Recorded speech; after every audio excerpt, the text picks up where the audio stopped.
Hi, it's Chris City with Citygirlhomestead.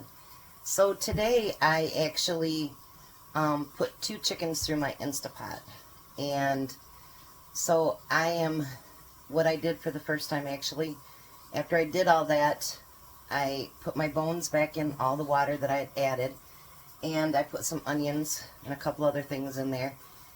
And I made my own chicken broth. Look how beautiful that broth is, you guys. It is so beautiful and rich. So, I'm going to can that broth up. So the first thing I need to do is, I lost my one thing. I have my water getting hot over here. The broth is hot. And then I have jars heating up in the oven at 200 degrees. Yes, they are hot. Just checking. Alright. So I'm going to put the broth in there. I'm going to fill it up to within the 1-inch head space. I have no idea how many quarts I'm going to get, so I have 6 in my oven right now.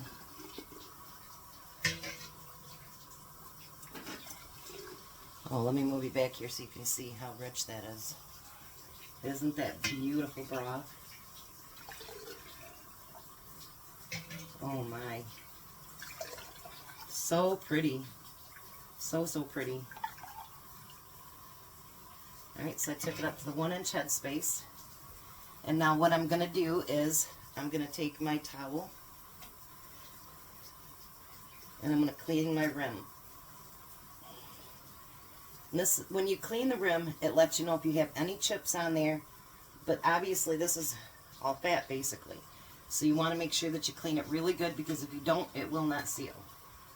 I don't care what lid you have. I am using my 4 jars lids. You want to do this finger tight. Don't wrench down on it. And then put it in the hot water. Let's pull out another jar.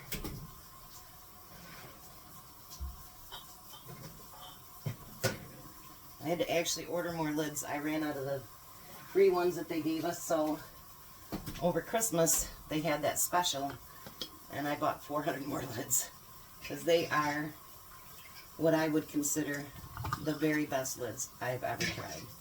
I've not had anything not seal with them, and they're thicker metal and they're just all over good lids. I cannot believe how beautiful this broth is, you guys. I really can't. It's amazing. Look at that. You wouldn't think that just from, 2 chickens and then doing an hour again with the bones. Oh my. It's just absolutely beautiful. Beautiful broth. I told Jack, I said, we're going to start canning all of our broth now because, it's like $1.79 cheap at the store. That's a lot of money for broth. And then again, finger tight. Put it into your pan. So you want to make sure everything's hot, and hot. So I'm going to get finished doing these. I will let you know in the end how many I ended up canning up. And I'll bring you back when I'm done. I am so excited about this. It's going to be beautiful. I was just going to do it on my own and not record it. And then when I seen how pretty it was, when me and Tom were draining it out, I'm like, we got to record that. It's so pretty. So I will be back and show you how many I got.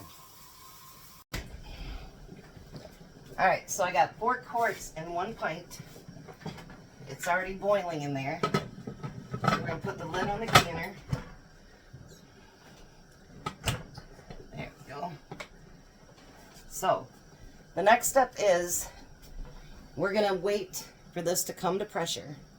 And right over here is our little venter. I don't have the technical names for these, but it will actually vent. Once it vents for 10 minutes, it is 25 minutes for quarts, 20 minutes for pints. But obviously I'm going to run it for 25 because I have 4 quarts and they're only 1 pint. So we're going to get this up to pressure, let it vent for 10 minutes, and then we start our timer. That's when we also put on our little jiggler too. And for my state, it's 10 pounds of pressure. So I'll wait for it to get there, and I'll bring you back when they're done. Alright, I thought I'd bring you back. It's been venting now for 10 minutes. And can you see that steady stream of steam? That's what she's been doing for 10 minutes. So now I'm going to put my weight on. And I have the old-fashioned kind, because she's actually from the 70s. I got her used. It was my first pressure cooker canner, and I love her. I had to get a new seal for her, but I love her. Actually, more than I love my new one. So, I'm going to put it on 10. And then what you do, the only reason I'm kind of going through this is because there's some of you that feel very uncomfortable about pressure canning. And I was the same way, and I want so bad for you guys to not feel that fear, you know, that there is from pressure canning, because it can be pretty intimidating. So now I have it on high, and what's going to happen is this is going to start jiggling. And then once it starts jiggling, you're going to lower your temperature to where it just jiggles, stops, jiggles, stops, jiggles, stops. And then you're going to time it for 25 minutes. So I'm hoping that this, and then I'm doing beans tomorrow, and I'll do step by step.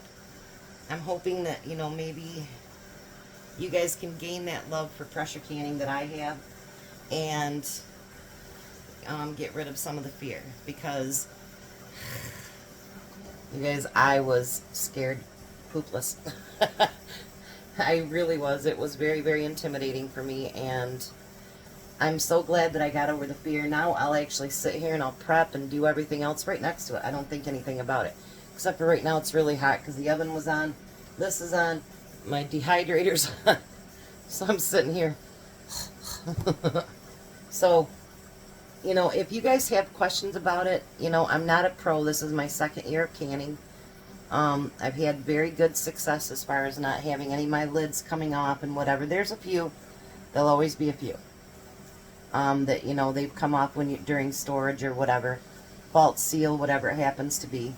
But I think out of probably 1,000 jars that I've canned, I think we've had maybe 8, if that. So I've had pretty good success. But knock on wood, it stays that way. But anyways, so I'm just going to wait for her to jiggle, and then I'll start my timer, and I'll bring you back when you're going to let it naturally come back down too, by the way. You don't ever want to take it out early. I did that once and blew up a jar in the bottom of my pan. You don't want to do that.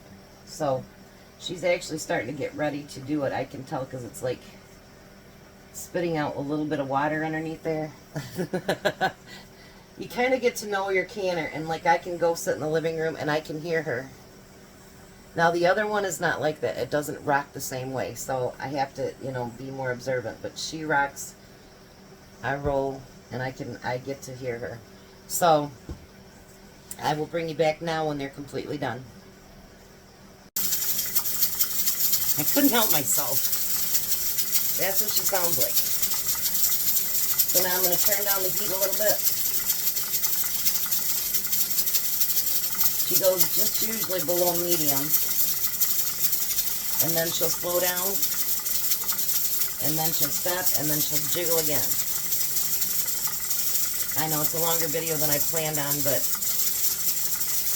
I really do kind of want it to be a little bit informative too. You might go a little bit lower than that.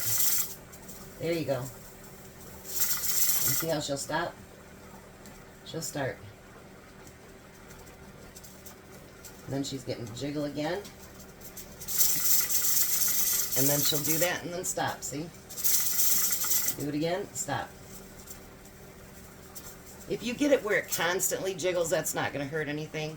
Because that 10 pounds, it's not going to go above that 10 pounds because that's a regulator you have on it and it's going to let it go. But that's what you want it to do. You want it to rock, stop, rock, stop. I just had to bring you back. I'm sorry. It's making a long video, but I just really, really want to be able to show you what it does. So I'll be back. Alrighty. There's the 4-quart there. That was the last one that needed to pop. There we go. They've all popped. And aren't they beautiful? I don't know, they're double popping. That's kind of weird. Look how they're still boiling in there a little bit. Beautiful. So now I have 4 quarts and 1 pint of beautiful broth.